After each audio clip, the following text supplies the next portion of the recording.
by Jessy Paz. I believe in putting your shoes on, not only because otherwise it would be an uncomfortable journey, but also because that way you can remember where you have been and where you want to go. As teenagers, we tend to do what others want instead of what we really want. That was my problem. I say was because I finally realized that important things in life have nothing to do on how others think of you. This is not a belief I got overnight. I learned it in a rather odd way. Not so far ago, I would not dare to contradict anybody. Things such as wearing my favorite boyish t-shirts or wearing the kind of weird shoes I loved were not even options for me, because I was afraid someone would not like them. I try to make everybody happy. I now know that is impossible, but I would really try my best. I have noticed people ask a lot more than they should, especially many personal questions. Questions I could not answer without contradicting somebody else. Sometimes you have persons with completely opposite opinions asking for yours. What do you do then? I'm not sure what you're supposed to do, but I would lie. I would go pale and find a way to leave. Even in class, I would try to avoid speaking up about personal thoughts. Unluckily for me, hiding behind a notebook doesn't make you invisible. If anything, it makes your teacher notice you. I still remember once, I woke up late for school and picked my clothes right at the spot. I was comfortable with my decision until I noticed on my way to school I was wearing some really weird shoes. I loved them, but I thought maybe others would not. I always did that. I would ignore my thoughts and replace them with what I thought others would think.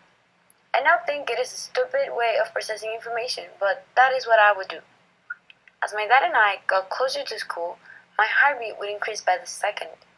I was sure he could hear it trying to escape my body, while my brain tried to find out a way out of the problem. I would try to convince him I was sick and that I needed to go back home. Needless to say, I failed miserably at it. He wouldn't believe a word, maybe because he's a doctor, but probably because he is my dad. So I had to face every student with my shoes on. I couldn't think of anything else to compare it with than when in rodeos you have to go against a bull. My knees shaking and my voice slowly fading as if it would never come back. Those were one of the most horrifying 5 minutes of my life. Yes, 5 minutes only. 5 minutes were enough for me to get out of the car and into the locker area where everything just faded away. It was not nearly as bad as I had imagined. The shoes made a terrific conversation starter, and I got many good comments because of them. At the moment, I was horrified to say the least. But as the day went by, I realized I cannot make everybody happy, but I can make myself happy by simply doing what I really want. It was easier to ignore them all than to try to please them anyways, so that is what I decided to do. I now try to focus on making myself happy. This is not a belief I got overnight. I learned it in a rather odd way. The way I did so was by wearing a pair of weird shoes. Odd, right? I cannot wear my shoes whenever I want to, without feeling the need to apologize for thinking differently. Have you ever tried to put on a shoe that is not your size? That is exactly what I was trying to do. I wanted to be part of the crowd, even if I didn't fit in. It was not pleasant. It was not nice. It was just ridiculous. Do not waste your time trying to fit in a smaller size, because you will get frustrated and become part of a crowd you do not belong to. Instead, find your own style.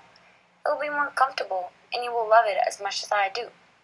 If the shoe fits you, wear it.